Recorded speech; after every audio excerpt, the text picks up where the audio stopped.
10분만 보면 미얀마 소식통이 된다. 미얀마 정보를 공유하는 에드쇼파르 뉴스입니다. 오늘도 미얀마에 많은 관심을 가지시는 구독자 여러분들의 구독과 좋아요와 함께 뉴스를 시작합니다. 2022년 4월 6일 주미얀마 한국대사관 강금구 대리대사는 미얀마 한인상공회의소 임원들과 함께 두 번째 미얀마 한인 기업 시찰을 진행하였습니다. 이날 시찰에는 강금구 대리대사와 코트라 양곤무역관 권호영 관장, 미얀마 한인상공회의소 조현호 부회장, 김정희 사무처장, 이문희 사무국장이 참석하여 세계 한인 기업을 방문하였습니다. 지난 3월에 이어 두 번째로 진행한 한인 기업 시찰로 미얀마 포스코 CNC와 프라임메탈, 하이모맥도를 방문하며 코로나19와 국가 비상사태로 힘든 상황 속에서 한인 기업들의 애로사항을 청취하고 미얀마 현황에 대해 논의를 하는 시간을 가졌습니다. 미얀마 포스코 CNC는 미얀마에서 대표적인 한인 기업으로 철제 지붕 및 건축 외장재, 컬러 강판을 생산하여 유통하고 있으며 강동호 법인장이 공장 현황 설명 및 생산 설비 시찰을 안내하였습니다. 프라임메탈은 미얀마에서는 많지 않은 철강 제품 생산을 하는 업체로 한인 기업 중에서는 유일합니다. 윤원섭 회장은 한인 기업 시찰단을 안내하여 공장 시설 안내를 하였습니다. 하이모 맥도는 미얀마에서 대표적인 가발 제조업체로 가발 수출뿐만 아니라 코로나19 확산이 되어 미얀마 한인 사회가 어려운 상황에 처했을 때 통 큰 기부를 하며 귀감이 되기도 하였습니다. 조성욱 법인장은 공장 생산 현황에 대해 설명을 하고 생산시설 시찰을 안내하는 시간을 가졌습니다. 2022년 4월 4일 오후 5시 풀문식당에서 제미얀마 한인소상공인연합회 창립총회를 개최하였습니다. 이번 창립총회에서는 만장일치로 김순철 준비위원장을 회장으로 추대하였고 조영철 대표가 임시감사로 선출되었습니다. 이어 김순철 회장은 박찬수 사무총장을 임명하면서 공식적인 활동을 위한 준비를 마쳤습니다. 선출된 임원들은 2년 단임을 원칙으로 하되 1회에 한해 연임이 가능하다고 하며 앞으로 부회장단 구성하고 회원사를 늘려나가며 출범식도 진행할 예정입니다. 회원사 연회비는 10만 자스로 다양한 사업을 통해 혜택을 받을 수 있도록 할 예정이며 소상공인을 위한 페이스북 페이지도 개설하여 마케팅을 지원하는 등 한인사회 내에서 소상공인들의 입장을 대변하고 한인사회와 소통하는 노력을 계속할 예정이라고 합니다. 미얀마 상무부에 따르면 2021-22년 중간회계연도 3월 25일 현재 미얀마 태국 미야와디 국경무역 게이트 무역량은 12억 5,600만 달러를 달성하면서 작년 동기 무역량 6억 8,297만 달러 대비 5억 7,300만 달러가 증가하였다고 합니다. 이 국경무역 게이트의 주요 수출품은 농축산물과 천연가스가 있으며 주요 수입품은 식음료와 의료용품, 오토바이 및 관련 용품이 있다고 합니다. 미얀마 태국 국경무역은 따찌렉과 미야와디, 꽃다웅, 따이키, 메익, 모따웅, 메세이를 통해 주로 무역하고 있으며 그중 미야와디 국경무역 게이트가 가장 활발하게 교역이 되고 있다고 합니다. 2022년 4월 5일 현재 미얀마 국방부 전투기 격추를 위한 사업 프로젝트 드래곤플라이 기금 모금이 100만 달러 유치를 달성하였다고 합니다. 3월 30일부터 4월 10일까지 클릭투도네이트와 펜실로에서 공동으로 진행하고 있는 기금 모금을 진행하고 있으며 10일간 65만 달러를 모금하는 것을 목표로 하고 있었습니다. 클릭투도네이트에서는 기부금이 모금 시작 3일 만에 목표치를 달성하고 6일 만에 100만 달러를 돌파하였다고 합니다. 펜실로는 페이스북 모금 캠페인이 끝날 때까지 4일이 남아 있으며 현재 150만 달러 달성을 희망하고 있다고 합니다. 2022년 4월 5일 미얀마 상무부는 수입 선적 입항 후에 수입 허가 신청을 하는 수입업체가 증가하면서 수입 허가 절차 규정을 강화한다고 밝혔습니다.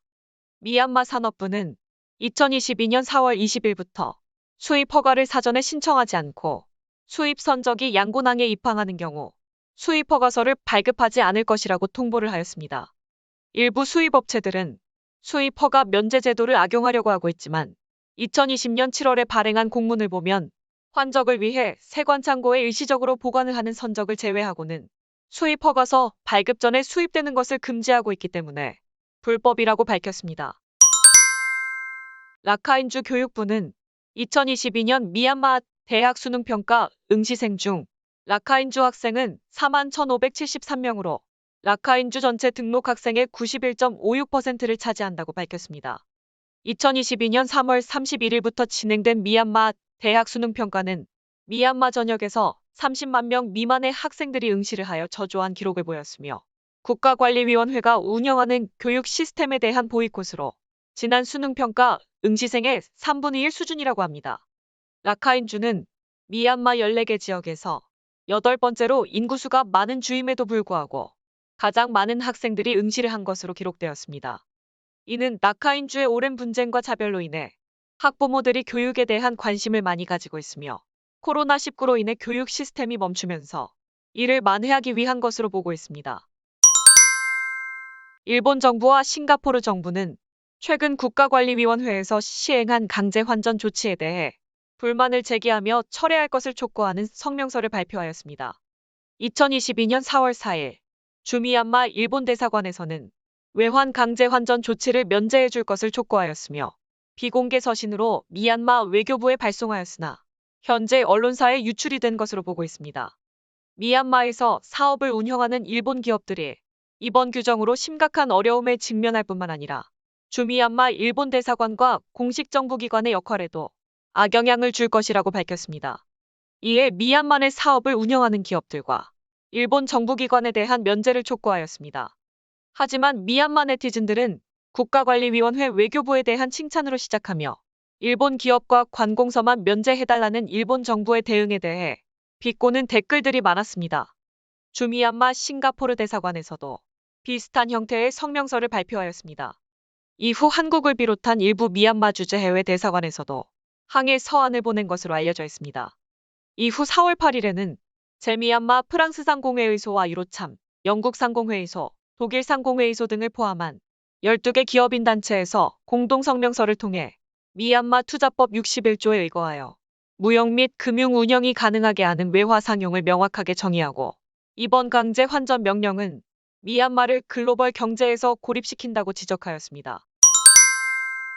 2022년 4월 6일 캄보자은행 CEO 미국인 마이클 데노만은 4월 말 본인의 66번째 생일을 맞이하며 CEO를 사임한다고 발표를 하였습니다. 뒤를 이을 신임 CEO는 캄보자 페이 팀장을 맡고 있는 초리나웅 전무이사이라고 합니다. 공식 발표된 성명서에 따르면 신임 CEO는 미앗단 회장과 함께 강력하고 현지화된 리더십 팀을 만들어낼 것이라고 강조하였습니다.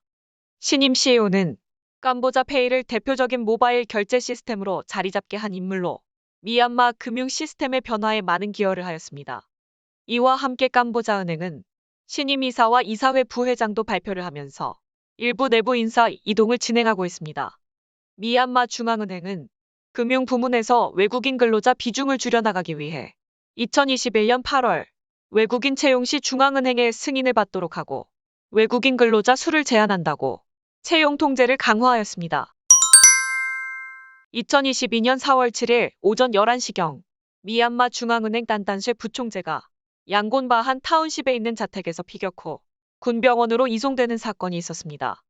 국가관리위원회 공보팀 쪼민툰 대변인은 그녀는 총상을 입고 군병원에서 치료 중이라고 공식 발표를 하였습니다. 사건 초기에는 일부 현지 언론사에서 그녀가 즉사한 것으로 보도를 하였지만 국가관리위원회 공식 발표 이후 정확한 상태에 대해선 확인이 되지 않고 있습니다. 이번 사건은 부총재가 골든밸리에 있는 자택에서 최고이익단지로 이사를 한 다음 날 발생했다고 합니다.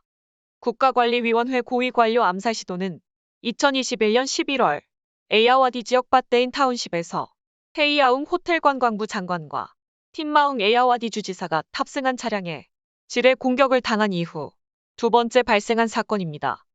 국민통합정부 양곤지역사령부는 암살 사건을 진행했다고 밝혔습니다. 이후 암살을 시도했다고 주장하는 게릴라 단체는 지난 4월 7일 오전 11시 30분경 양곤바한 타운십에 있는 그녀의 자택 문 앞에서 5발의 총격을 가했다고 밝혔습니다. 해당 그룹은 그녀가 기업인들에게 회계 연도가 끝나기도 전에 세금 납부 압박을 가하면서 처벌을 한 것이라고 설명하였습니다.